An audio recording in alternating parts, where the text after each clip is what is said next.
But what if we have a Go routine that's making a function call, makes a function call, and now wants to make another function call and runs out of space? Now, what we have is a situation where the stack needs to grow for this Go routine. And what we have in Go are called contiguous stacks. Contiguous memory is at the heart of mechanical sympathy with the hardware today. We will learn that when we get into arrays. But what's going to happen now is the following. Let's exactly say that we had this scenario. Let's say that we had a string value here. And let's say we just happen to share this value across these different call stacks. We go to do it again, and we run out of stack space. What happens next? Well, what happens next is during that function call, there's a little preamble that asks, do we have enough stack? Do we have enough stack space for this frame? If the answer is yes, no problem, take it, because again, at compile time, we know the size of every frame. A value cannot be on the stack unless we know its size at compile time. But in this case, we don't have enough space. So what happens? What happens is we get a larger stack of some larger size, and now these frames have to be recreated, and these values have to be copied over. In fact, what we're seeing is that when a stack needs to grow, the memory, the values on that stack move. Whoa. Think about that for a second. And this is not about good or bad. Remember, it's always about cost and benefit. We're going to take the cost of this copy because it doesn't happen a lot, and the benefit of using less memory for any Go routine outweighs the cost of this copy. It's about architecture and design. This is what I keep telling you. So what we now have is the values of any one of these stack frames, the values on these stack frames now move. And so not only do we have to allocate this memory, that we also have to readjust any particular pointers that come back. But this is the other thing. Because a stack can grow, no Go routine can have a pointer to some other Go routine stack. This would be a disaster. Imagine 100,000 Go routines that have pointers that point to other Go routine stacks, imagining that this is Go routine 1 and Go routine 2. If that was the case, the runtime would have to keep track of any pointer on any stack that points to another stack somewhere else, and the latencies would be absolutely insane. So from a Go perspective, I want to make it clear. The stack for a Go routine is purely for that Go routine only. Stack memory cannot be shared between two Go routines. Stack memory can be shared by a single Go routine if the sharing is happening up, because if this stack frame is in play, these two exist. Nothing below it is valid. And we have to remember that these values on our stack are potentially moving. I want to show you this live by looking at this simple program. I've got a constant of size 10, and I've got a main function with a string called hello. That string's going to be here on the stack frame. There it is. And we're going to keep calling another function called stack copy, which shares the address of this string down the call stack, and will continue to call itself recursively 10 times. Now notice that we're setting the size of every call to be 40 bytes.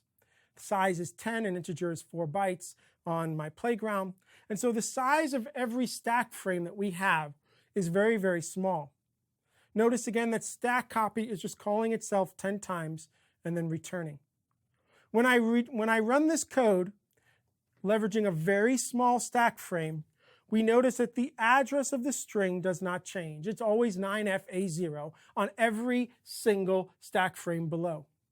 But watch this.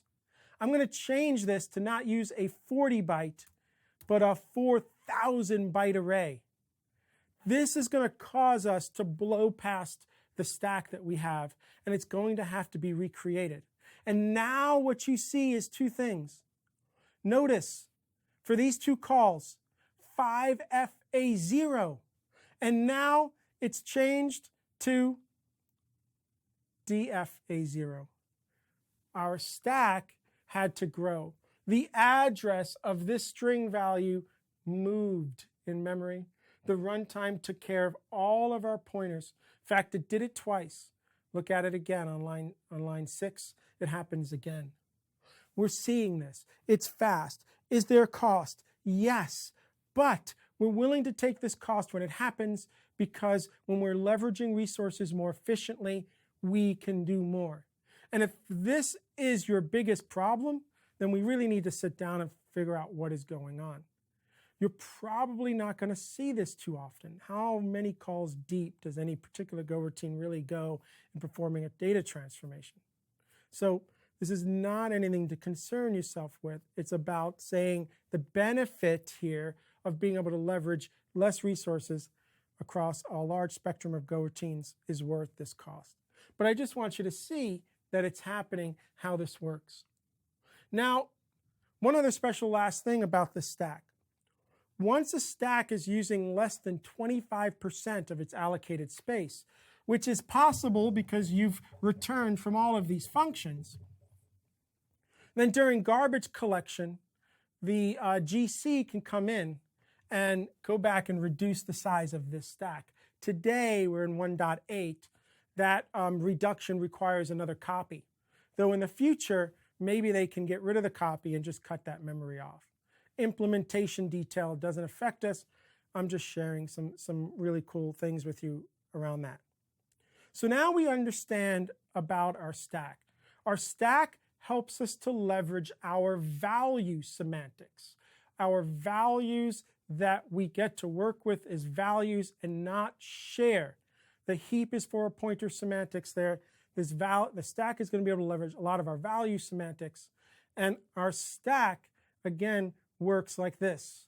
We're going to create variables. We're going to create values. How we share those values will determine whether or not they get to stay on the stack frame for that function or they have to be moved to the heap.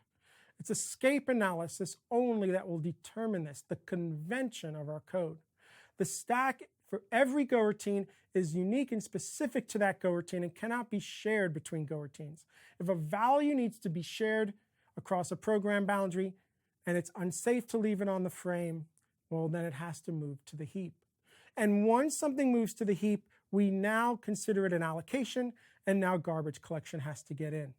So let's quickly talk about how the heap works and what's happening there so we can have a general visualization of what's happening with the heap.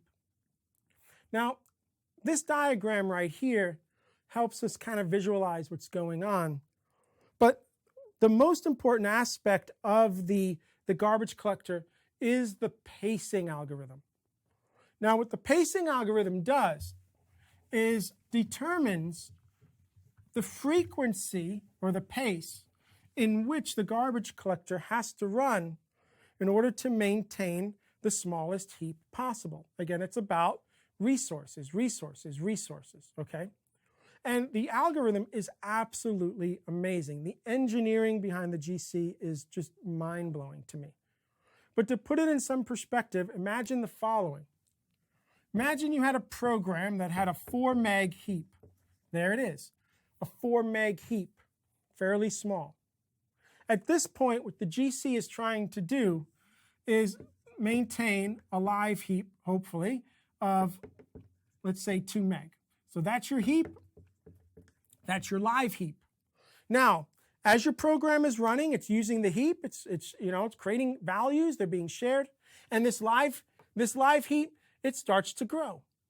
What the pacing algorithm is doing is it's trying to say, okay, let's set a goal. So when the live heap hits a certain point before it hits the top, if it hits the top, we're going to be in trouble. We're going to have to blow past the heap. We're going to have to allocate a larger heap. There's one knob called GOGC. It's normally set to 100, which means this heap has to double in size from 4 to 8 if the live heap hits the top before the GC can stop it from happening. So depending on how fast this line is moving from here to here will determine the pace that the garbage collector has to run. The smaller the pace, the less impact it's going to have. But at the same time, just because you have a large heap and just because this takes longer, it could also mean that there's much more work that it has to do.